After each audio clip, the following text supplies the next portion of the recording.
Hi Jane, I'm so glad I could be with you today. I wanted to ask you about the book. I know it was very important for you to read it yourself, and I'd love for you to talk about why you wanted to read it.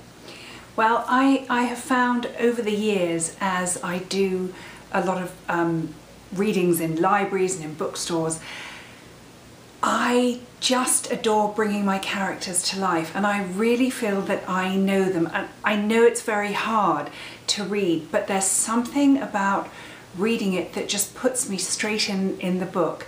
And people have been saying for years, have you ever thought about doing it? And I just never took that next step, and I was completely thrilled that I passed the audition and was able to read this book. Because your characters are so vivid, how do you deal with dialogue and the aspects of characters that really bring them to life? You know, as I spend a lot of time working on the characters, and I do feel that I have a real sense of them, that I know them, but until you actually start writing the book, they don't really come to life. And somehow it's almost as if once you start writing, they just make sense. They speak through you.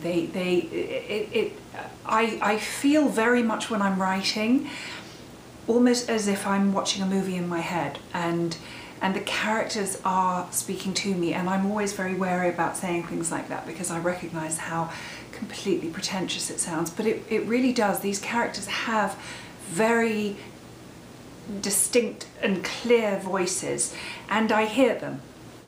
Particularly with this book, with Another Piece of My Heart, with Emily.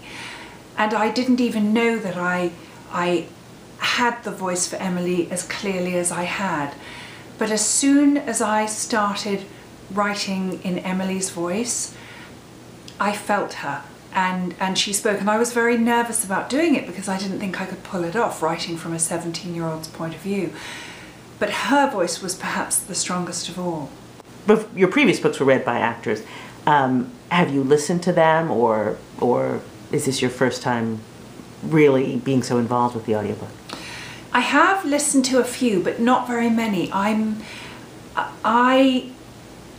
do listen to audiobooks on long car journeys, but I tend to listen to non-fiction. I've only listened to a couple of fiction, and what has really struck me is how it is so important to have the right person, and you have the wrong actor and you just switch off, whereas somebody with a wonderful warm voice will just draw you in.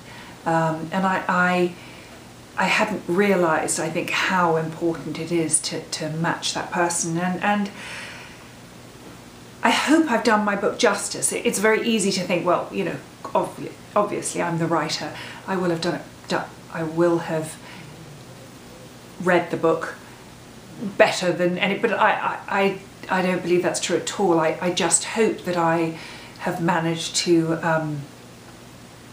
connect. I hope it resonates with the listeners, and I hope that it allows people to feel connected.